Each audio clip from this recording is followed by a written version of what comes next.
All right, everybody, we're back on Skywatchers Radio. I am joined by Mike Mott from the OuterEdge, who joins us here on the show, periodically with ufology-related topics that we want to get into for the week.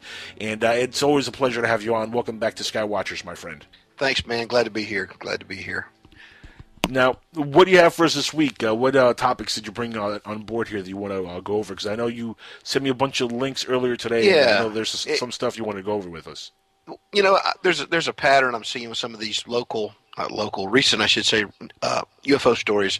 Mm-hmm. There were a couple things that were interesting. One of the things that was interesting was a NASA astronaut who apparently had a very serious sighting that he reported. we're talking about Leroy Child. Yeah, we were actually just talking about that before we brought you on board. So really? This is excellent. We could pick up right on that. I could tell you more listening.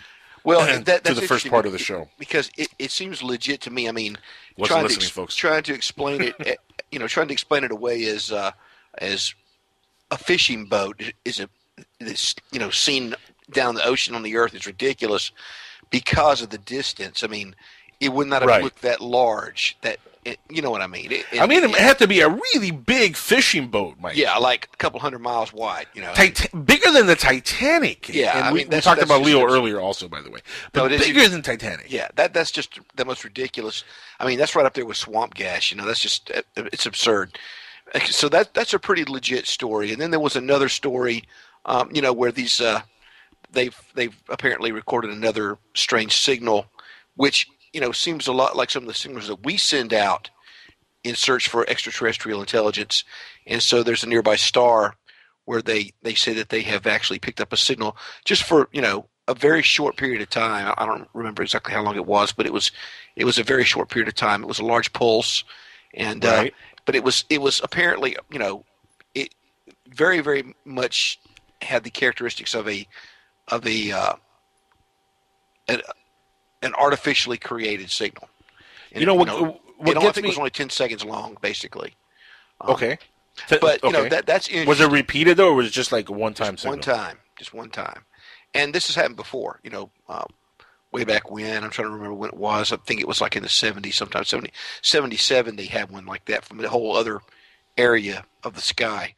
But, one of the things I noticed that there have been a lot of reports just in the last week or so of UFOs. I see one here. Schenectady witness says oval UFO moved low and slow over neighborhood. And it talks about that. Hey, Alan, is that you? Yeah, hey, sorry about that. Little technical. Way to come in really smooth there, Alan. I would hope that professionally you just come in and just jump back into the conversation. Sorry. Just jump in. I mean, you interrupted Mike here, who was deep in a sentence here, which I don't know exactly what he was saying, but it was important. I know the audience was listening, and you interrupted him. I'm sorry. Now, what happened? Did you have some New World Order types knock on your door with black suits on? What happened to you? Actually, that's a whole nother conversation about last week what happened, but that's a whole nother story. My girlfriend's daughter had a significant asthma attack, as well as trying to get a hold of me by getting my attention by pulling a plug. Hasn't she heard of knocking? Dude, I had my headphones on because I'm doing the show with you. Oh, well. That was a good point. But still, anyway, moving on. Mike, continue. You're deep in thought here. Yeah, I was just saying that the first thing is there's been a recent sighting of an oval UFO moving low and slowly over a neighborhood in Schenectady, New York. Okay. And you read the description and it's just basically a light or a series of lights.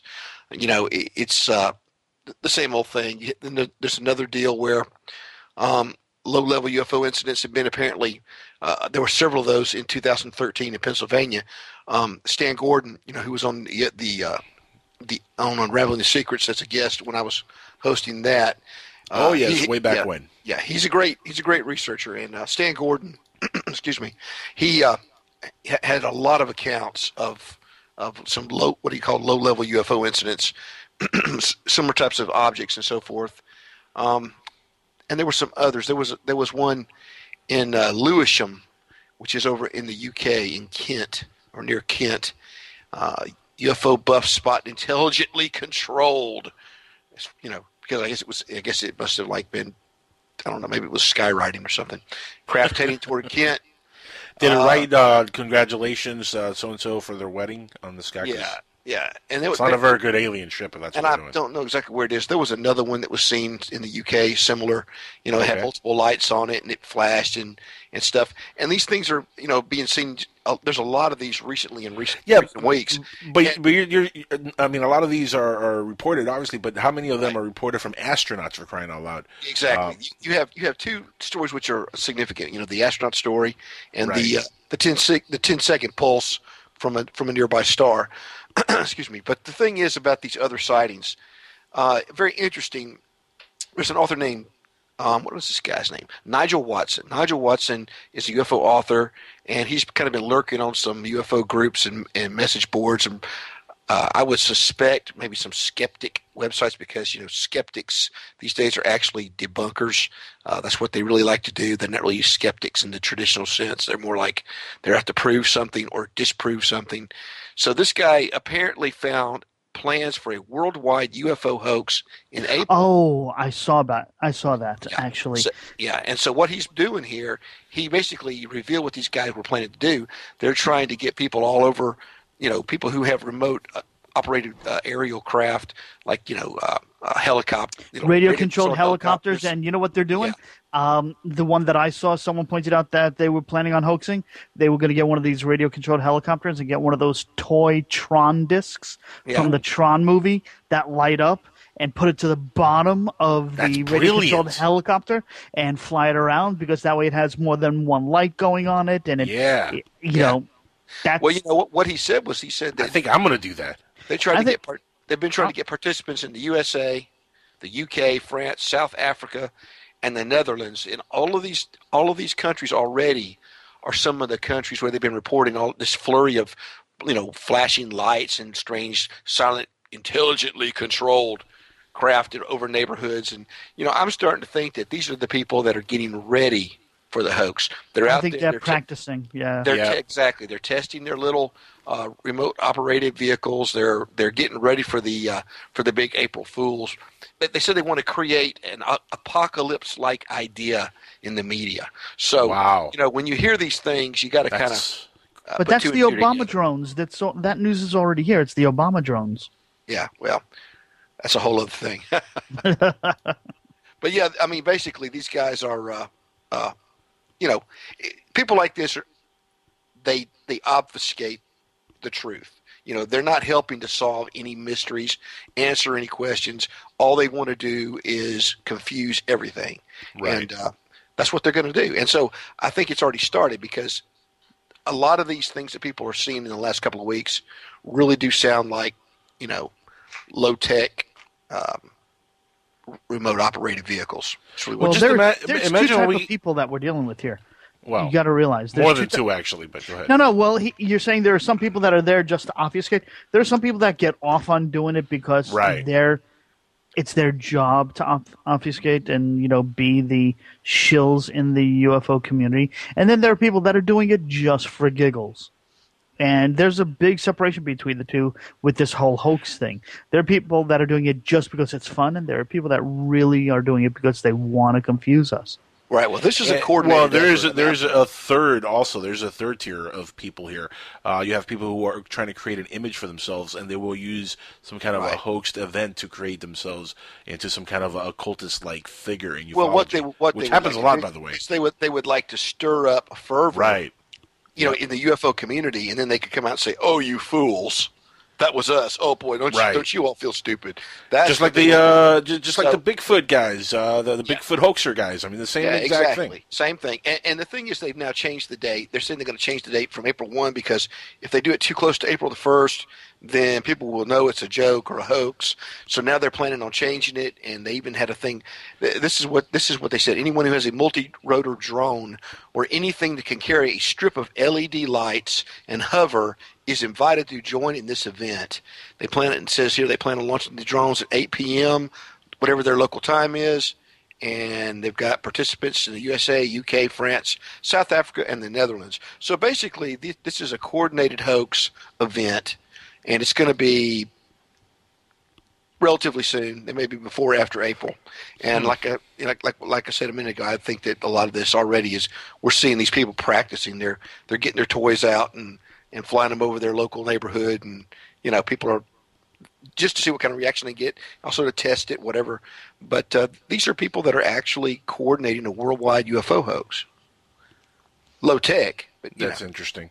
Just imagine how people are going to react when we start getting the Amazon drones constantly flying around. We're going to shoot them down. There'll be a lot of deliveries not being made. A lot of good old boys with shotguns shooting down. Just be people say, "Hey, look, it's an Amazon drone. Wonder what it's carrying. Let's find out." That's what exactly. It's Duck Dynasty shooting them down. Yeah, there you go. That's probably exactly what's going to happen.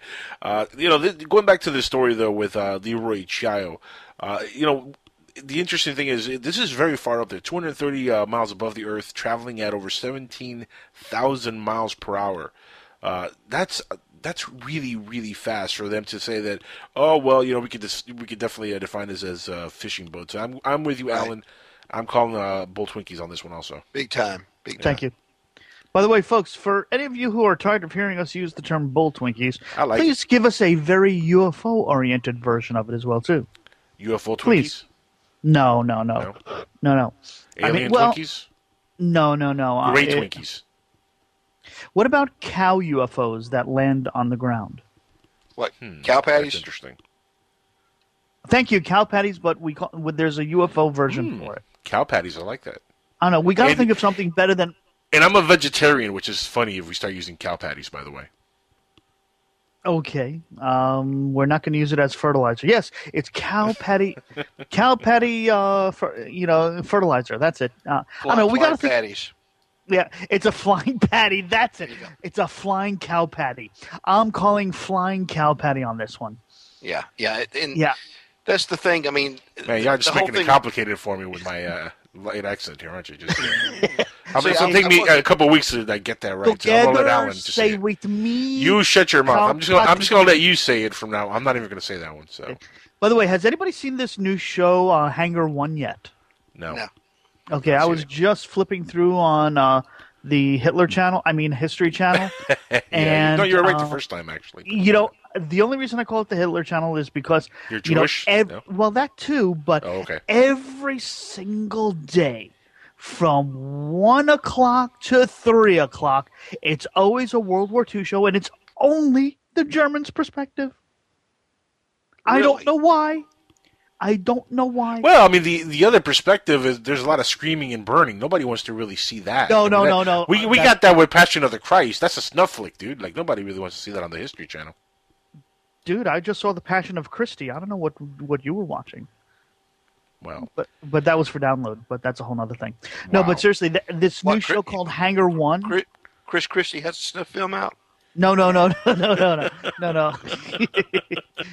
the Passion. Moving on. Okay. He sat on somebody, right? Oh boy! Yeah, and he was smoking crack with some guy from Toronto. I don't know what the hell that was about. But in all seriousness, there was this new show that I saw called Hangar One, or Files from Hangar One, which is all about the MUFON archives, and it premiered last week. I believe it was Wednesday or Thursday night, and I'm wondering if anybody who's listening in has seen this, and I want their opinion on it. Because I watch Ancient Aliens. I love these guys, especially Mr. What's-His-Name with the hair. Georgia Toulouse. I can't pronounce his last name. It's all Greek. See, and I can. That's crazy. How does that work? It's your accent. That's it.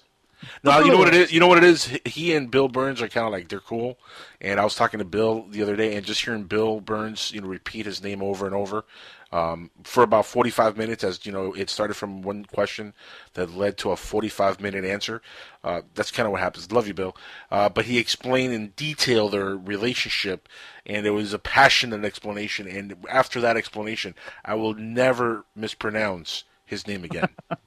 Thank you, Bill Burns, for that. I like the guy. It seems like a really intelligent guy. I hope we get to have Not him. with that hair. I'm sorry. Well, Albert Einstein had crazy hair, so... Well, Go on. I mean, I'll give you that. The fact is, though, that not every brilliant idea, brilliant creation, brilliant construction, advanced mathematical concept, advanced geometry, architectural wonder. All that stuff was not aliens. People are smart. People have always been smart. Exactly. Yep. And in fact, in those days, you had to be really smart just to make it through the week and not be dead. So only the smartest people survived. So I think actually people back then probably were a lot smarter than they are now. So they just we've been dumbed down. Yeah, big time. Mm-hmm. And so they were doing like advanced problems in their head, probably in their sleep. I mean, you go back and read some of the writings of all the great thinkers of that time, and these are people who basically, they didn't have the accumulated human knowledge that we have access to now, which makes us think we're smart. So, whenever I hear it had to be aliens, it had to be ancient, because ancient astronauts were the first to make pasta. I don't think so. These pyramids obviously were here because some gray aliens put them here. No, it was because it was a 100-year project that, some people did. Was it the Roman Colosseum or a toilet for ancient aliens? Well, actually, I think that is a toilet for ancient aliens. I'm agreeing on that. I mean, it reaches a point of absurdity. It does. No, it really does. But what's crazy is we really get no credit from those folks. And you may love them. I'm not I love the show. I didn't say I love them. I love the production, but there is so much stuff on that show, man, that I take so much. Exactly. Have so much debunking that you can do to that. It's just you have to suspend your disbelief, and I only like doing that when I'm watching. I say Superman. I enjoy the show. I didn't say I believe everything in the show. No, I understand that. It's great. It's great fiction. There is a kernel of truth to some of what they say. Very small. But nowhere near 80% of it. Okay. Well, that's kind of like the Bible. I mean, there's a kernel of truth in there, but most of that stuff was written by some dudes who were hallucinating on a mushroom. People don't realize that the Bible is more historical. It's more of a historical document. Right. It kind of is. It tells the perspective of a particular group of people. Right. But the whole ancient aliens thing is it's just so like I said, every ancient great thing and event in some way has to do with aliens. Every major historical event has to do with aliens. If you were to go along with this concept, then all of human history is a big alien puppet show. And I just don't believe that. I don't think that the facts bear that out at all. So I think that there are those out there who do manipulate us, and some of them are human and some of them may not be. And I think also that there are those out there who use a lot of disinformation and misinformation to obtain what they want, and they always have, whatever they are. But that doesn't mean that all of human history and every great discovery and every great calamity is somehow related to aliens. I mean, it's just ridiculous. I completely agree, and I would agree as well. I say even certain events like Roswell, for example, could be explained away without having an alien crash be the reason for it. I do think something happened at Roswell, and I think it has been covered up. I think the government's lied for years. Right. Wait, hold on. I'm We had there. Martell on the show here a couple of months ago. You were gung-ho. Oh, I am gung-ho. There's something crashed, and I do think, personally, this is my belief, that it was of extraterrestrial origin, but I am open to suggestions, because there's many different things that could have happened. I mean, you can't just be closed-minded. You have to have an open mind. There have been about 10 different theories. And, right. And the government's given us about 15 different explanations over the last 50 years. I will tell you this, and this is from a source that Jackal. My friend Walter Bosley, who's a really great researcher and writer, and he really, really knows what he's doing. He actually has a background in Air Force intelligence. He used to work at Wright-Patterson Air Force Base. In that capacity, he did special investigations for the FBI.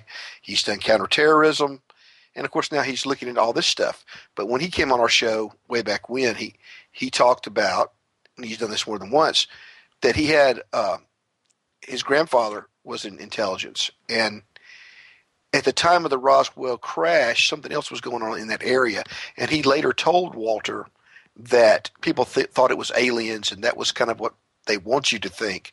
But what they discovered was that they had, when they were out there doing some of the stuff they were doing with different types of testing and other things that they were doing to the area around Roswell in the general area, they came into conflict with an ancient group of people who he said were related to modern humans, but they're not us. They're a different group of humanoid people, and they live under the ground, and they have an advanced technology. They have a hidden civilization. They've always been here, and they actually had some firefights with these guys. And he said, Walter said that his grandfather told him that these guys that crashed were representatives of that civilization, and that they were shot down. We shot them down. So, you hear all these different stories, but to me that makes a lot more sense when you just look at the evidence for when you do see evidence for intervention and evidence for interference and manipulation and smoke screens being put up to confuse people, human beings. I see it more as a hidden civilization that doesn't want to be discovered, because it's to their advantage to continue doing whatever they've been doing when they need something from the idiots that are up on the surface killing each other. So. So you're saying basically we're their puppets, and they only deal with us when they have to. And I would say I don't think we're their puppets. I think we're just a resource that they can use and abuse whenever they need to or want to. Eloys and Morlocks. Right. That's exactly what I was thinking about. Yeah. And, this is an old theme. I mean, this goes all the way back into antiquity. Every ancient tradition talks about it. Every folklore system has the same basic story. And this is a guy, who I mean, when it comes to telling it like he is, I think Walter pretty much tells what he knows. I don't think he's one to exaggerate or make things up. And so, it's very interesting that when you read these accounts, like you said, you hear so many different things. But basically, what it all boils down to, a lot of people that saw these beings, only in recent years have they had this morphing into the so-called gray alien. Originally, they were described as small humanoids that almost look like Asians. It's funny. We talked about that last week, and it really wasn't until Close Encounters, the movie, came out that mainstream America really said, all right, that's the picture of aliens. In the 50s, 60s, we had all kinds of weird monsters. We had green aliens. Mostly the definition was little green Martians. That was like the traditional definition back in the 50s and 60s. Then that movie came out, and boom, that was the definition of what aliens looked like. There were incidents before that described gray aliens, but really that movie is what ingrained it in society's consciousness, I think. Well, even in traditional real UFO accounts and encounters, or supposedly true encounters, there were all these there's this huge wide range of beings that were seen in the 20th century, and even going back into antiquity, all sizes, shapes, but they were usually humanoid. But they were everything from hairy dwarves to, like you said, little green men to giants and all these different types of things. And all of a sudden, they become incredibly homogenized into these gray aliens with some slight variation. Occasionally, you still hear about the Nordics, which of course goes back to both Nazis and Adamski. But on top of that, you also hear about the reptoids, which is a very ancient idea. But they were.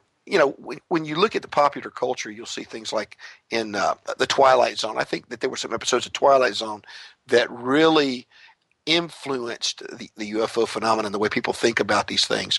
I'm thinking the one that was To Serve Man. Yes, that's a good one, and that seems basically based on the idea of the Nephilim. The giants who come down and they pretend to be your friends, and then they're going to just eat you, basically. Right. But there was one that I'm trying to remember the name of the episode, but it had a country boy named Frisbee in it, who was a big talker at the local feed store or whatever, and he was always telling all these tall tales. And then he basically was abducted by aliens. First, these two Men in Black type characters show up, okay, and then they take him. They somehow convince him to come out to where they are on the outskirts of town with a disembodied voice. He goes out there and he's taken, into the craft, a traditional flying saucer, and they basically look a lot like it's called Hocus Pocus and Frisbee, and these beings look a lot like the modern day concept of grays. They look very, tiny little mouths, or almost non-existent. The weird, big, wraparound black eyes. They aren't like as big and round, but they're basically that's basically what they are. And and the only way he gets away from them is by blowing on his harmonica, which apparently has a very harmful effect to their sensitive hearing, and they call it a sonic weapon. And so, of course, he goes back to the store, and nobody believes him. He's finally telling the truth about something, and nobody wants to hear what he has to say. So, but it's a really great episode. It's got Andy Devine in it, who was a great comedic and character actor. But he plays the lead. He plays Frisbee. But, if you go watch that, go look that up, that episode, you'll see that there are a lot of elements in that story that are very similar to encounters with grays and stories about grays. And there are lots of different episodes like that of old TV shows, like the Outer Limits and Twilight Zone. I wonder how much of that got into the unconscious and the collective unconscious, the public, and influenced a lot of these things. Well, real quick, that kind of theme though is really seen even throughout like the 70s and 80s. For example, Phantasm had a very similar theme with a tall man who got the bodies of the deceased and took him to another world so they could feast off or whatever they were doing with him. That theme is kind of recurrent in ufology-based movies also. But go ahead, Well, it's not just ufology-based. It is a primal fear that something of man, that either something really big or really small is going to come get us. Well, I think also, what it is? We're thinking about the food chain scenario. Here on Earth, we have a food chain, right? We eat animals. We eat chicken, we eat cows, we whatever. If we're in a certain, chain, maybe there's a being above us that actually feasts on humans. Maybe there are several beings that prey on us, and like I was saying, there are different ways you can prey on something. This would be a perfect place to have like a little livestock area just on Earth, just. Well, yeah, and that's something I look at in my book, Caverns, Cultures, and Concealed Creatures. It's almost like this is a farm. It's a place of resources. All the action's here. All the genetic action is here as far as we know. All the different animal forms and life forms. And when you read the early UFO accounts, you'll see that these beings were witnessed, early on, taking soil samples and looking at plants and stealing livestock. And then you go back through antiquity and you find that the so-called fairies and elves and all these other strange creatures and beings, or the jinn and all the rest of them, they do the same thing. They kidnap people for sexual purposes because they say that they have to have a regular influx of genetic material from human beings or else they'll die out. They come and they take livestock. They take So basically we're living in Farmville and we're going to get harvested. Well, pretty much, yeah. It's the same old theme, except now we have technological interpretations for all this stuff. And by the way, I dropped an image in Skype, or a link for you guys to look at, so you can see this thing from the Twilight Zone episode I'm talking about. Oh yeah, I saw it, and it is kind of your traditional gray. Yeah, just an early version. Bug eyes, right? Exactly, yeah. But I could see this morphing into what we now have as the classic gray. Exactly, or even I could agree with that. Yeah. And by the way, I'm going to go ahead and for our listeners, I'm going to post that over on our Skywatchers Facebook account. So if you guys want to see that picture that Mike just supplied to myself and Alan here on Skype, again, go to facebook.com/Skywatchers Radio, and it's going to be posted there right now. So. And you can actually find the whole whole episode. Okay. Hocus Pocus and Frisbee online. I think Voodoo, VUDU, has it. So if you do a search, Google search for Hocus Pocus and Frisbee, you'll find it. It's a really great episode, too, because it's got a lot of themes that you later find in ufology, like the Men in Black type characters and all this kind of stuff. Disembodied voices, which actually happens a lot with UFO. People say, I heard a voice in my head, and all this stuff. And it's the same kind of thing. It's just that it was very early on. I'm trying to find out what year. How much of that do you think, for people that hear voices in their head, how much do you think is authentic UFO related, or maybe just some people that are a little bit loony? Well, who knows, man? This came out in 1962, but understand, what we talked about on Here, actually, we're gonna have somebody who's calling in who wants to ask a question. Sure.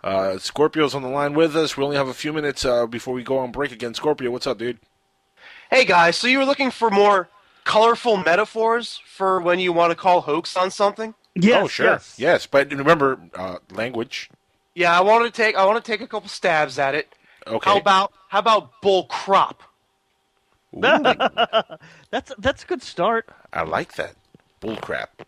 No, or how about crop. Bull crop. Crop, yes. So you're not saying the full word. You're changing the one vowel, but now it relates to crop circles, kind of. Bull crop. Or bull crop. But it, depending on how you say it, it's still going to sound like what you really want to. Yeah, we don't want the censors censoring us. So. Right. Yeah, you're right. It might just sound like you're slurring your. I like it, but it just sounds like I'm being Cuban again, and we don't want that. Or this one might be. Or this one might be a little bit too thoughtful. But what if you called it ALSEP? ALSEP is the abbreviation for Apollo Lunar Surface Experiments Package, but it basically just means the garbage that got left on the moon. I don't know, man. I think that's that's a little esoteric for most listeners. Will probably be scratching. Yeah, most people are going to be like, "Huh?" Yeah, some people are going to need to buy a vowel on that one. Yeah, really. for real. Okay. I got two more. How about a sci-fi fictional one? How about Bantha Poodoo? I like that. I like that. Yeah. I believe Star Wars related, but it's a little long. But it might be trademarked by Disney. Yeah, right there might be a trademark issue on that one. Yeah, so we can't use Bantha Poodoo. I use that in my everyday life though when I get into that situation because I'm trying to clean up my language even on my regular everyday interactions with people outside the shows here. So we could we shouldn't call you a nerf herder. Nobody calls me a nerf herder. Or yeah, that you can't really take nerf herder back. No, yeah. I mean, once it's been said, it's been said. Okay, one more. That's messed up, Alan. It's messed up. How about Bigfoot brownies? Ooh, I like that one. We could go with Bigfoot brownies. That works. Wait. How about? Well, if you're going to go that route, how about just saying Sasquatch? Oh, that's good. We have a couple of winners. Wait. Can we use Bat Squatch? I want Bat Squatch brownies because neither of them exist. Well, I mean, Sasquatch. It basically sums it up. So. Okay. Sorry. There have been some recent. I've seen a few Bigfoot stories lately, by the way, but not as many as like a year ago. They were now all of a sudden it's all these UFOs, which are obviously, or at least most of them are remote control vehicles by somebody with too much time and money on their hands. Oh, you mean the U.S. government? Okay, yeah, exactly. Yeah, them too. Yeah, the Obama administration. Well, they're giving $1 billion to the Ukraine. I just wonder where my $1 billion and your $1 billion are. I sure could use it. How about you guys? I keep a couple $100. I tried to win the lotto the other week, but it didn't work. They didn't work out. Yeah. I was going to call the psychic hotline, but they went out of business, and I thought they were psychic enough to know they were going out of business. Yeah, they should have seen that coming. Call me now, Miss Cleo. Tell you. But that's the thing. I mean, I don't know. I figured that $1 billion could have helped out some people over here. Yeah, I think you're right, but it's funny that the Ukraine is actually, based on where it is actually one of the largest grain producers for most of Europe. So and it's the breadbasket for Russia too. Yeah, if that place goes, there's going to be a lot of starving, hungry people. All their main oil and gas pipelines where they are selling almost all of their stuff to Europe. Europe is getting almost all of its oil and gas from Russia now, especially mainland Europe, and they go right through the Ukraine. So there's a lot going on there. I saw a story today that somebody's claiming that in Crimea, on the Crimean Peninsula, there's an ancient pyramid that goes back to the Jurassic with a reptoid king entombed in it.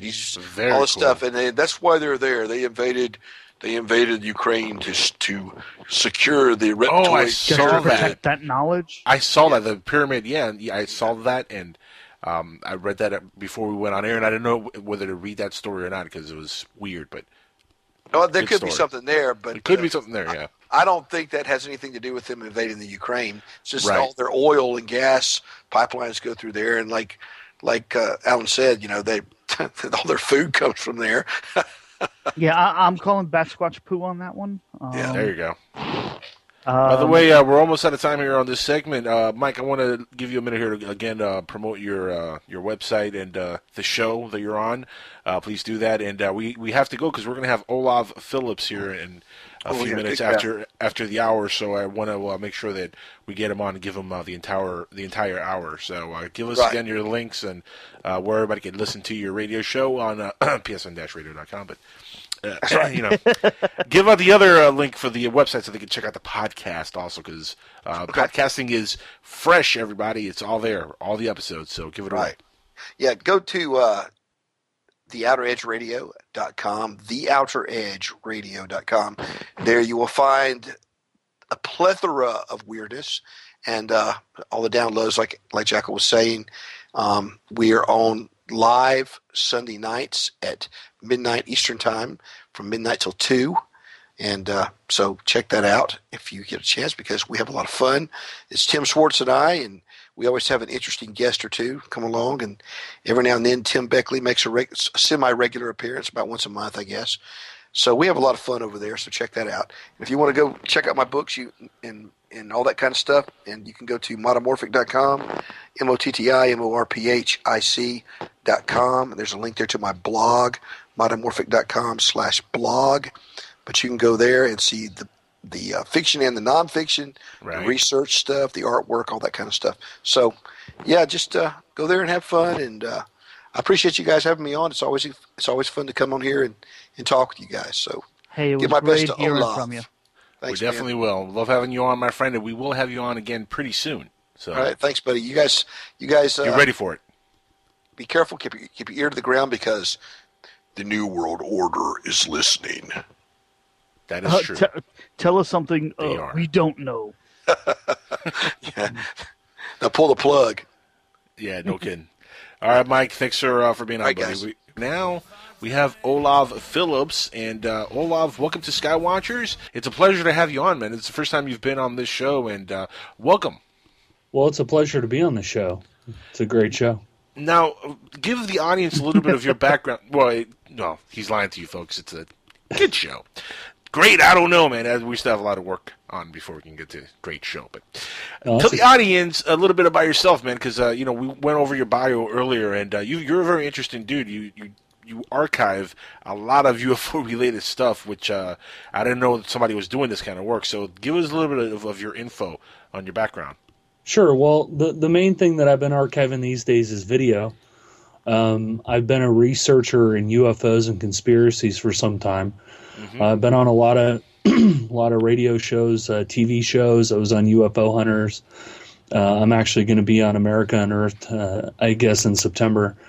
So I've done a lot of stuff. But yeah, I love archiving things. I think I'm kind of a librarian in some ways. So one of the things that I've been doing more recently is a couple of years ago, I got my hands on a thing called a Roku. It's a IPTV kind of setup, and you plug in Roku box. Yep.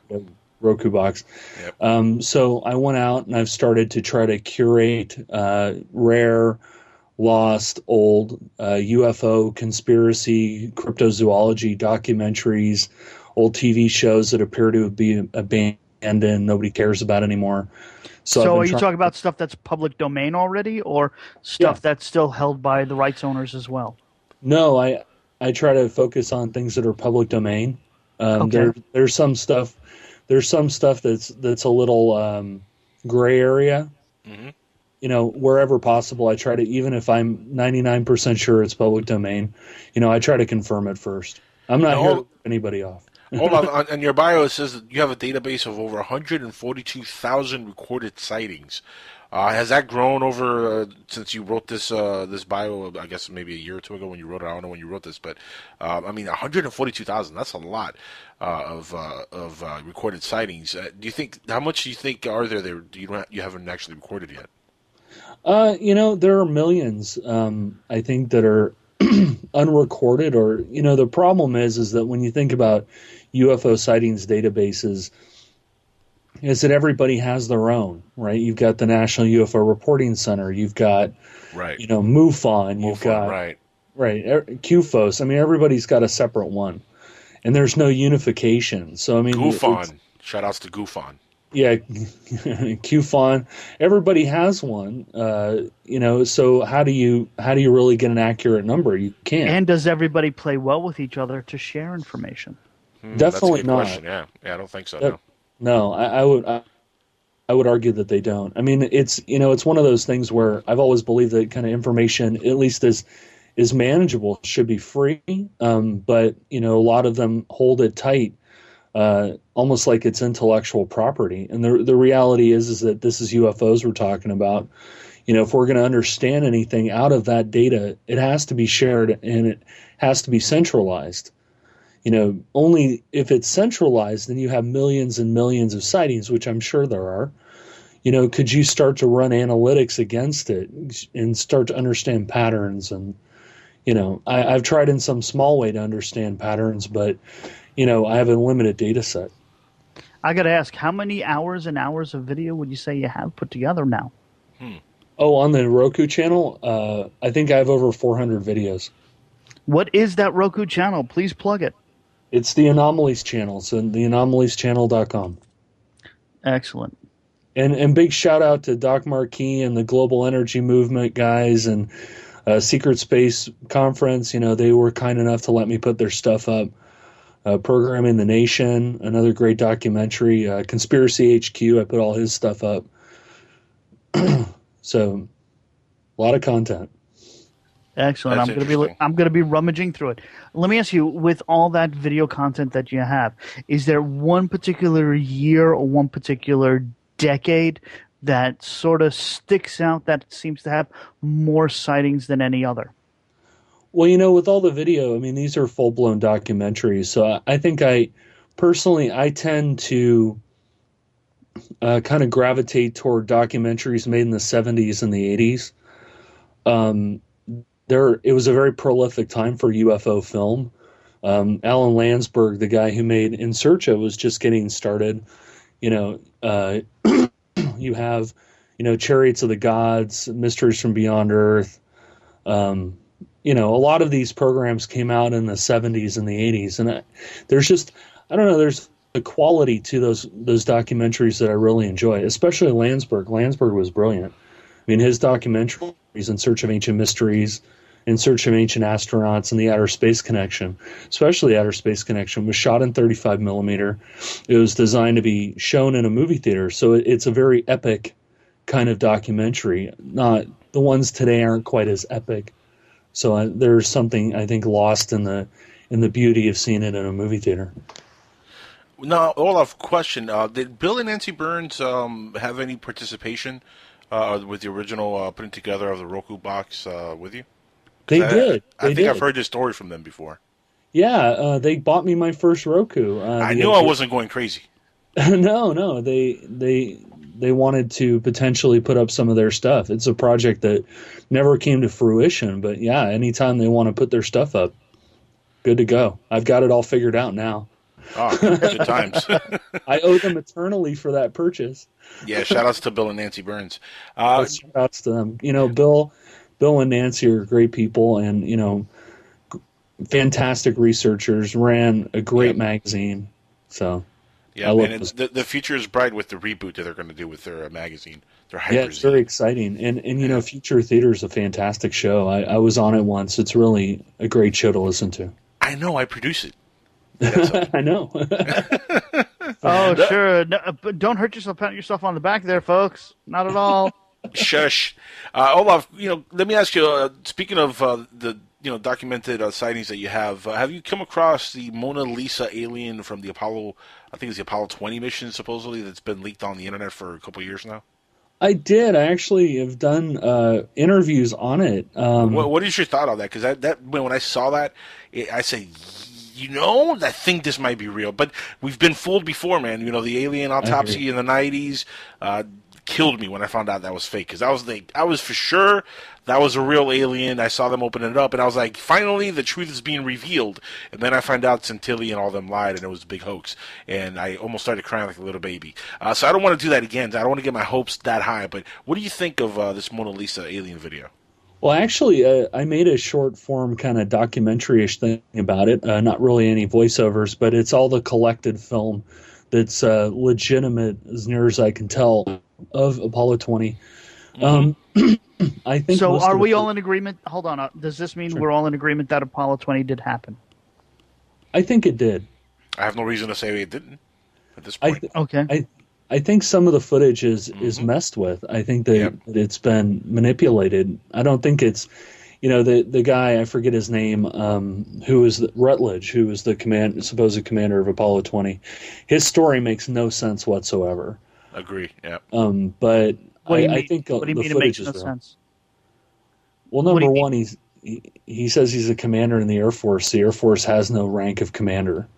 They have colonel, lieutenant colonel, major, general, captain, lieutenant. I mean, Well, there's actually, no I think I might need to disagree with that, and let me explain why. I need to Google Well, that. unless you're referring to him being the commander of the mission. Well, that too, but if you actually look, you heard about the guy that hacked into the Air Force and got that list. He was a 20-something hacker that Gary ended up with the list. Thank you, McKenna. That got that nice long list of what was called not off-world, but there was another term used, non-terrestrial officers. Yes. Okay, some of them were listed as commander. That doesn't necessarily imply that they're Air Force. And the database that he actually, or the systems that he hacked were DoD and NASA, not Air Force specifically. Right. Okay. Well, that's true. But there are other problems with Rutledge. Rutledge, he claims that he. Well, his story's kind of been tweaked and changed a little bit, hasn't it? Well, yeah. I mean, it's like, well, I have these canisters of film, and I moved to Rwanda, and as I fell in love with a Rwandan girl. Right there, you should call Bull Twinkies or Sasquatch poo or whatever you want to call it. Nobody moves to Rwanda on purpose. And I've got this priceless footage that I sent to some Rwandan outfit that I've never heard of before to transfer it to video. I mean, hey, listen, they just found in Uganda the missing Doctor Who episodes from the 60s. Who would have thought that they saw Doctor Who there? Huh? There's also other things. There's other footage though that's pretty fake. I mean, there's one of the pieces of footage is supposedly one of the parts of the rocket breaking away right as it's staging, and as it's hurling away from you've got that kind of point of view camera by the engine, and you watch this piece separate and it's kind of spinning off toward the Earth, right? But the Earth's not rotating. I mean, and if you look at like the sparks that are flying when it pops and blows off, they're obviously computer generated.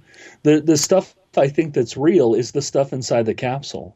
Well, I could actually attest to that one, and I'll explain why. Okay. My girlfriend's father used to work for NASA, and he confirmed for me that the interior that is shown in that Mona Lisa video is the interior of a real and true, LEM module. Yeah, it is. There's other little things right there. There's a one point I think it's Rutledge is panning around inside the module, and you look out one of the triangular windows. Right, and no, you can see an astronaut's face in one of the videos in one of the shots. You can. Yeah, you can, but this one there, you're looking out the triangular window, actually on the surface of the moon, and you can actually see one of the Soviet lunar landers sitting there. Now that alone makes a lot of sense, but it causes problems. Number one, the position that he claims that they landed in is nowhere near where those things are, but its presence there actually makes a lot of sense. Because those things have radio transponders. So if you're looking for a target, right, and you're not trying to free flight it like we did in the earlier Apollo missions, if you're actually looking for a target, that thing's transmitting a beacon. So you can target that beacon and land relative to it because you have a positioning. You have a positioning mechanism. Correct. Yeah. But I was actually on the radio on another show, and the host of the show. He had he actually had a friend who was a mortician, and the mortician took a look at it, and this guy's a licensed mortician in the state of Oregon, and he said that he was 100% that it was a body. Absolutely 100% certain it was a body. Really? No doubts whatsoever? No doubts whatsoever. Wow. And he said it looks like a freeze-dried body, a body that's been, in some sort of cold weather, airless environment for some period of time. And that's the waxy buildup that you see on the body is actually real. That makes sense. I mean, it's not decomposed in a vacuum, freezing vacuum of space. It's not. But they did find supposedly the story goes that they found a second body which was decomposed. So there's that also, that rumor. It was damaged, I guess, according to the report. Yeah, right. It was a man. They were or a male. They think it was a male, but they recovered the head. But there's a lot of things about it. I mean, to me, if it's a hoax, it's an incredibly complex hoax to execute. From them shooting film through the windows of the LEM as they're descending and shooting film through the windows of the command module, right? Of the object, even the object itself, the pitting and the scarring, you can see where when it was hit by meteorites, it's a high velocity impact that there was melting and scorching around the impact points. It's an incredibly complicated hoax, but it's not like it can't be done, though. I mean, we got to be honest and be fair here. It can be done, but it's going to cost a lot of money to do something like this. And Alexei Leonov, one of the people that was supposedly on 20, was, I forget what he was doing, but he was kind of MIA for a while, around the time when 20 was supposed to take place. Wow! So that now we know where he was. Yeah, but the soundtracks, they're all garbled and chewed up, and I think that's probably intentional. But the LEM footage for me, that sealed the deal. I'm pretty sure that stuff's real. I mean, I'm as sure as I can be. I wasn't there to shoot it. I mean, do you think this is the only thing we found on the moon, or do you think we found other things? Because we were, rumors are that we were told not to go back after a certain period, and there was activity up there, heavy activity. Do you think all that stuff is real? Do you really think that there was so much activity, and we were told to just not to go back, and that's why after a while we stopped going? Or did we even stop going? I mean, maybe we have been going, but in secret. You know what I mean? So there's always that. Well, I think it depends on your perspective, right? Right.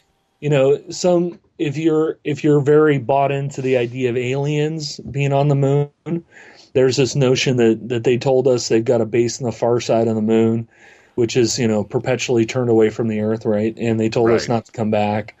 There's the Hoagland scenario, these massive crystalline domes and other stuff. By the way, look, Hoagland, by the way, he's out there a lot of times with a lot of stuff he's said over the years, especially when Art used to have him on Coast when he had, epic shows with Hoagland. And he, it was amazing to listen to him. And a lot of the stuff that, that he said over the years is a little far-fetched. But he really convinced me with the glass structures on the moon, the towers, all that stuff. I mean, that was very, very convincing data that he provided. So I always got to give him props for that, because that really was good information. It was, and it very interesting shows. Yeah. But for my money, I've kind of in recent years I've started to shy away from the notion that there are aliens up there. I think it's us. I think we have bases. That's what I'm thinking too. Yeah, I'm with you.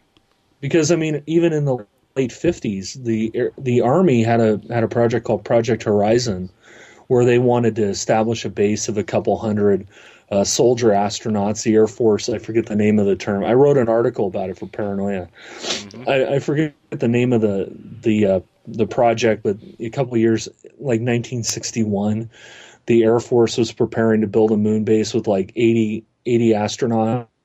The Russians had a program called Zvezda, where they wanted to put a moon base up there. This is all pre-Apollo. Right. Yeah, but here I got to ask a question, though. If we were actually up there, why the hell did we drop a nuke on the pole of the moon? Why did we bomb it? Well, we might have been trying to get rid of something that was there. Okay. That we didn't want other countries to find, maybe? I don't know. Well, I mean, there's all kinds of different reasons. The larger question is, if we're already there, then why do we have the whole Apollo program, right? Well, smoke and mirrors, my friend. Exactly. Smoke and mirrors. Magicians. And, they do their act a certain way. You know what I mean? Yeah, I mean, dropping a bomb on the pole, that could be part of the smoke and mirrors campaign as well. I mean, like I said, I've always bought into the idea that there's something up there. But the more I think about it, even back to, I forget when it was the mid-'90s, I think, John Lear, was talking about mining operations on the moon. He had pretty compelling photos of what looked like track marks I remember those. Yeah, there's something called TLP, transient light phenomenon, that occurs on the moon, where spontaneously lights will move across the surface of the moon. I don't necessarily think that they're aliens. I think it's us, and I think that when we send up some of these things, like if you look at the photography and the film that was done when they landed on the moon, as they're driving around in the lunar rover, it's kind of like watching a Looney Tunes, that you're seeing the same mountains over and over again. And that's probably covering up structures that are adjacent to it. I mean, when the first Apollo mission landed, they were off target. They were not where they were supposed to be. That's true. So, yeah. I mean, it's actually a very riveting thing to listen to.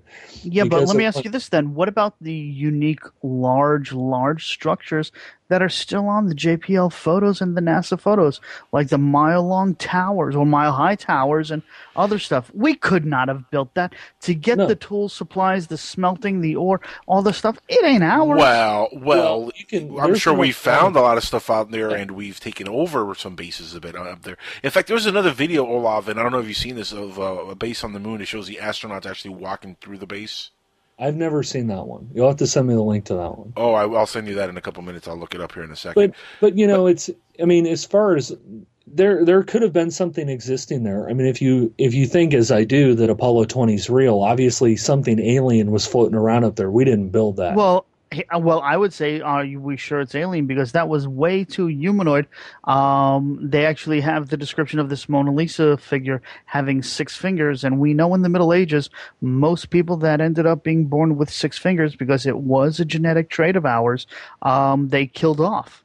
I'm just wondering if it is some type of another tangent of humanity that, and what about the whole hollow moon theory? Yes. When the Apollo lifted off, it sounded like it echoed for a couple of hours. Actually, they fired something into the moon, right? And when it impacted, it rang like a bell. Apparently, that's bizarre. If you look at the Apollo 20 ship, if you look at the iconography that's on the surface of the ship, it's actually very like Mayan, very Central South American kind of iconography. The pastel colors, I might say, yeah. You mean for their patch symbol? No. On the surface of the ship, if you actually look at the ship itself, the grooves and. To me, it looks like the technology from Stargate. When I look at it, I see something that's very Central American. But But everybody. I know what you're saying with the curves and the shaping of that. Right. That supposed ship. But what I really noticed was there's a lot of holes in it. It's like it took a meteor beating like you wouldn't believe. Well, it's also been there for a while. True. See, if it is an offshoot of humanity, which is perfectly reasonable, if you think about like the Vedas and the the ancient history of India, right? The Vedas very clearly discuss like atomic wars and all kinds of crazy stuff. So it's not beyond the pale that they fronted a ship of that size and crash landed it on the moon. I mean, the damage you see, I think, is from it sitting there for a while, or it's the damage that it incurred. Well, that was a question I was going to ask you. How long do you think this ship has been on the moon? I couldn't even venture a guess. Longer than our current history. Probably. How about that? Well, it could be. Yeah, I mean, I don't think it's within our current history. At least United States history. I'm saying not in our current recorded history of the past. Well, 5,000 years or so. It's got to be. It might be. Yeah, it might be 4,000 or 5,000. It could be. The thing is, in space, in a vacuum like that body could survive several thousand years in that condition. Yeah, but you could carbon date it and figure out how old it is. Have they carbon dated this thing? Well, yet, do you know? Hold on. Well, I'm sure they did. But well, we don't know. Well, hold on. Carbon dating only works to a certain degree because of the radiation levels. True. That's true. So if there was no radiation on the moon, wouldn't carbon dating be irrelevant? Well, no, but there's carbon dating. It is exposed to radiation on the moon. It depends on the shielding of the ship, right? There's solar radiation that's being cast out by the sun every minute of every hour of every day. Right, but radioactive decay with carbon dating would be a problem, I would think. Not necessarily. Especially when you're outside of the Van Allen belt, which means you're prone to all sorts of radiation issues. That's what I was going to say. Is that that in retrospect, being directly exposed to solar radiation, depending on the shielding of the ship. Right. I was going to say, you got to give the ship some credit here for holding up for that long also, because I'm pretty sure that technology that got them there is pretty advanced and it can hold up to whatever solar radiation comes its way. I mean, it looks like it's a very large ship. Somebody put a diagram of it, and supposedly you could put like 2 or 3 Titanics in it. Yeah, I saw that one. And they only found one body? That's what's... No, they found two. Two Right. For that big of a ship. I want to know if what they had in the cargo hold, or or did they drop everybody off here and then? My question, question. We've reported here in the last couple of weeks. We talked about the Black Knight satellite. I wonder if this has any connection to that. Now, have you done any research, Olav, on the Black Knight satellite? I've actually discussed it with Duncan Lunan, the guy who originally founded the long delay echoes. Oh, okay. Yeah, really? Yeah, it's his hypothesis was that it was a Bracewell probe, a kind of autonomous robot probe. Right. And the way you find it, right, it sits out at a Lagrange point where it doesn't move, and you fire out radio transmissions to it. And the first one will come back right away. Then it'll send another one back. It's bouncing the transmission and starts to bounce it at regular intervals. And that's supposed to be indicative that it's intelligent, because it's kind of like cueing it and sending it back to you at like 1 minute, 5 minute, 10 minute, cardinal number intervals. So it could be intelligently driven, but it doesn't mean there's somebody there pushing buttons right now. But. Right, it's an autonomous. It's most likely an autonomous. It's an Autobot or a Decepticon. Plain and simple. One or the other. Yeah. I mean, one of my theories, Olav, has always been that we've kind of not only been seated here. Of course, that's the big theory in ufology that aliens came down and seeded us, or the Anunnaki came down and manipulated our genome and created Homo erectus or whatever. There's so many different theories on the ancient astronauts, but I do think there was interaction. I do think that all humans might not be originally from Earth, which would explain why there's different races of people on this planet, so different looking, but yet we still look humanoid, or we look human, right? We're all human beings, but there are different races. Could it be that maybe these people that we found on the moon on this ship represent what later became Indian, Asian folks on this planet? Maybe they aren't indigenous to the planet. Do you think that might be a possibility?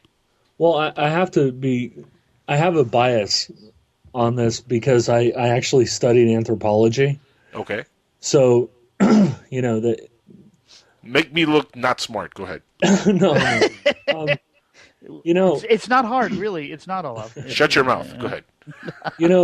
The difference in racial groups, right, is generally seen as a response to the environment. That's what they say, but has that been proven? I think it's been pretty well proven. I mean, one of the ways that you can see, for example, is in sub-Saharan Africa, right? Populations there, their blood cells are slightly curved, and to fight off malaria, right? The byproduct of this curvature, though, is sickle cell anemia, where you have a blood cell that's so curved that it can't intake protein and other stuff. So, there are changes in the morphology of humans depending on where they're from, depending on the amount of sun that's there, depending on the light conditions. For example, I'm Scandinavian, so my eyes are blue. Right. So I function better in lower light conditions because I get overwhelmed, as many people with light blue eyes do, in very light environments, right? If I go to the desert, I used to have to go to Vegas every few months to do maintenance for the stuff I do during the day, so to speak. And, I go out there, especially in the summer, and it was just so bright I couldn't see. Right. But, you take somebody that's from Saharan Africa, and they can see much better because their eyes are better adapted to highlight conditions. Right, their makeup, their DNA evolves over time. Right, I'm pale. Somebody who's darker. But we see that with animals also in the wild. We see that with animals as time passes, they will evolve to fit their surroundings. Well, the Galapagos Islands are a perfect example, right? Because you have you'll have like 40 different species of the same bird, depending on which part of the island they live on. That's not to say we weren't seeded. I mean, if you go back, there's a monumental jump from the Australopithecines. They were more ape-like into the Homo erectus, Homo habilis. There's a massive jump in sophistication.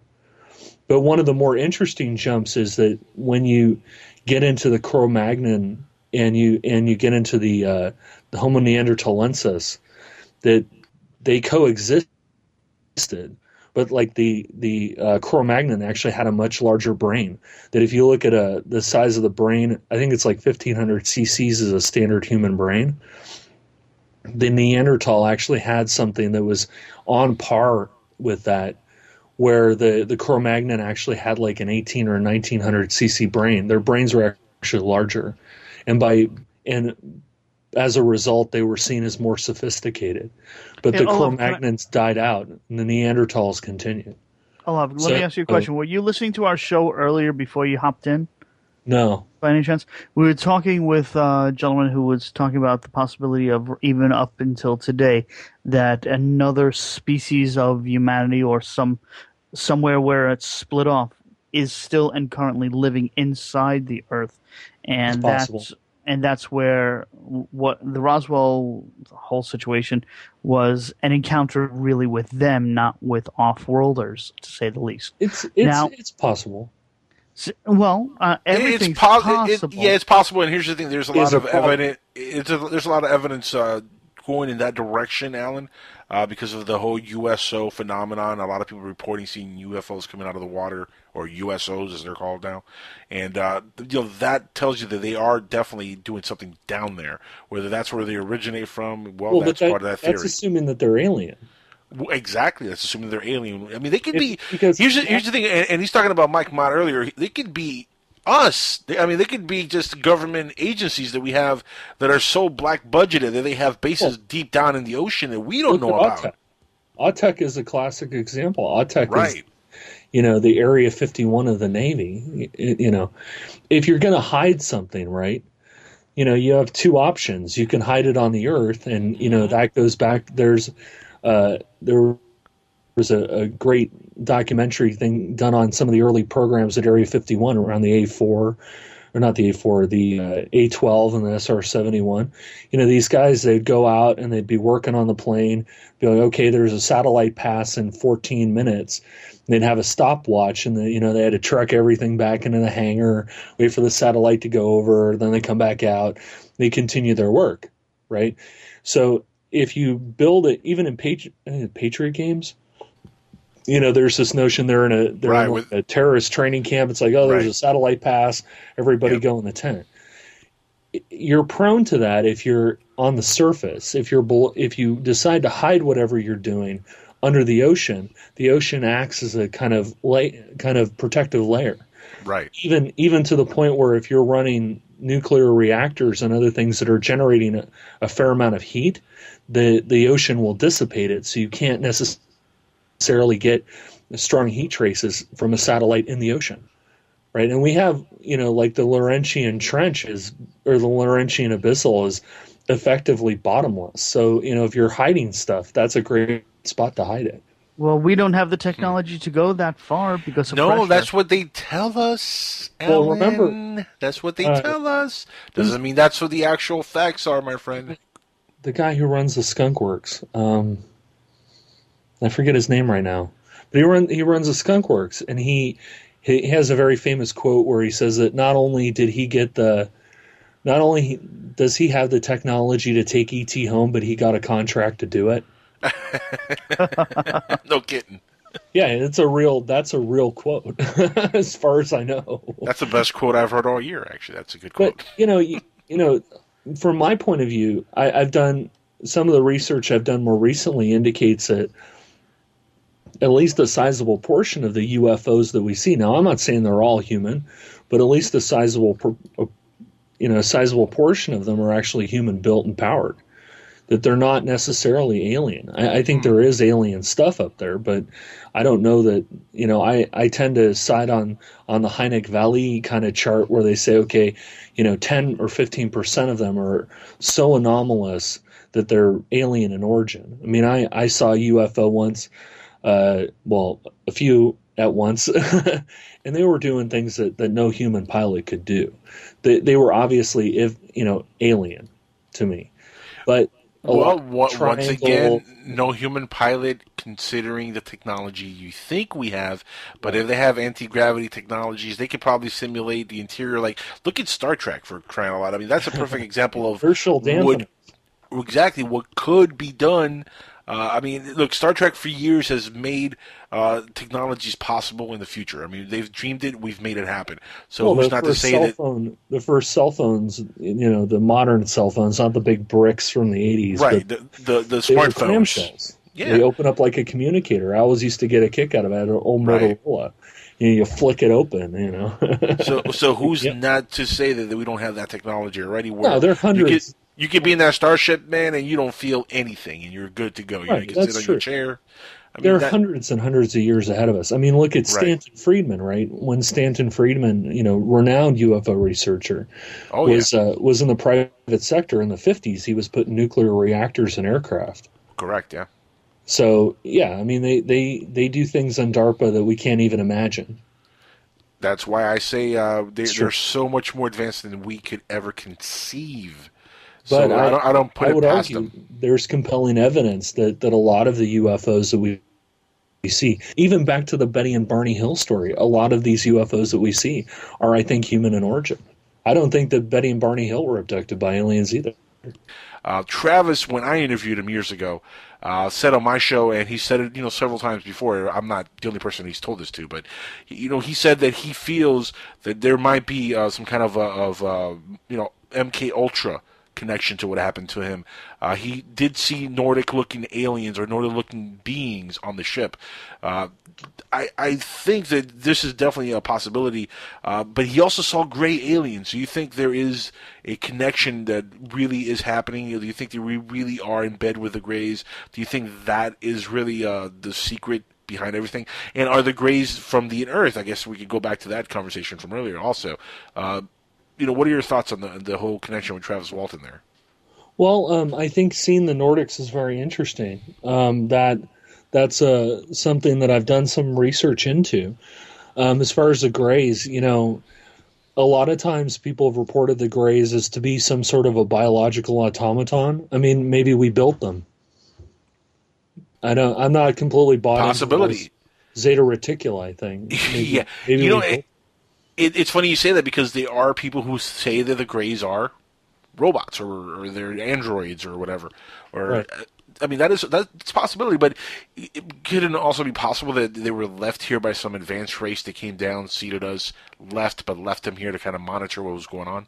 It is possible. I mean, when you get in the realm of ufology, many things are possible because you're willing to make these leaps of faith as far as what the ultimate source and agenda is. I mean, I've always maintained that if aliens are here, which I think they are in some small portion, right. They would treat us kind of like Mutual of Omaha's Wild Kingdom. Every week when I was a kid, I used to tune into Mutual of Omaha's Wild Kingdom, and I watch Marlon Perkins, and he's up there on the helicopter, the tranquilizer gun, and he's shooting a buffalo and then tagging it. Well, if you think about the alien implants and all these kinds of things, it's just an advanced tagging program. I mean, they're taking blood samples, they're taking tissue samples, cattle mutilations, they're taking protein-rich parts and reproductive organs. If you take the meat out of an animal, even a human, if you look at it, you can tell a lot about that animal. What kind of diet does it have? What kind of exposure to toxins? Its longevity. If it goes good with barbecue sauce. I mean, yeah. Right. There's a place here with great barbecue sauce. That's just so wrong. It's not funny. You don't eat hamburgers? Okay. Okay, it's a cookbook. Exactly, how to serve man. It's a cookbook. It's a cookbook. Now, how much do you think of what Michio Kaku has said in the past about the definition of where we are as a civilization? We're stage 0. How much do you think that has to do with the fact that we really don't know the answers to this UFO phenomenon? Do you think we're going to have to get to stage 1 or 2 or type 3 civilization before we figure out what really is going on? Well, I think that if you want to find aliens, you would have to, because as a type 0, we really, at least in the public sector, we really haven't mastered space travel. So if you're going to go out into space and try to find aliens, you need a type 1 civilization that has achieved some level of space travel. Whether it's multi-generational or however you do it, you find the key to hyperspace, or you've got warp engines or whatever you're doing. You have to move beyond, our kind of heliosphere, this sun-controlled environment, out into deep space to go. I mean, if you think that aliens are in Zeta Reticuli, you kind of have to go to Zeta Reticuli to make sure. Now, didn't we recently have a probe that passed the heliosphere, which is like the first? Yeah, Voyager. Voyager, right? Right. Was it Voyager 2, was it, or Voyager? I think it's Voyager 2. Yeah. But, it's got a little disc on it that tells them exactly how to find us. So yeah, I don't think that was a good the question idea. is that a good thing or a bad thing? Well, it depends, right? I mean, the Klingons apparently blew it up. But... Yeah. Well, Stephen Hawking doesn't think that's a good idea that we're trying to make contact. He thinks it's a very bad idea. Which, he has a lot of merit in that, because, look, it didn't work out that well for the Indians or the Native Americans when we landed here, So just imagine that on a global scale, my friend. Well, it's Independence Day. Let's keep the references going, right? Yeah, but I don't think we're going to have a genius like Jeff Goldblum fixing our slight little problem there. And maybe. There are a lot of very smart guys out there. I tell you, man, that was a genius idea, given the computer virus. But, the one thing I wanted to get back to is this notion that Walton saw Nordics. There's something kind of fishy about these Nordics, right? Right. One of the most famous Nordics ever was a guy named Valiant Thor. Oh, yeah, we've heard about Valiant Thor. Yeah, and in the 50s, Valiant Thor and his companions actually went, and I think Valiant Thor actually had brown hair, but they went to the Pentagon and were actually seriously debriefed in the Pentagon. But there's a problem, right? Just even without looking too deeply into it, just on the surface of it, if I'm an alien from Venus, you would think that I would name myself something, or I'd be named something that's relative to the culture. Why would I be the brave god of thunder as my name? I mean, it makes Valiant Thor. Yeah, Thor is the god his of name thunder. His name should be like Gugu or some craziness, right? Like that. Something nuts, or as happens sometimes with people that have names from other countries.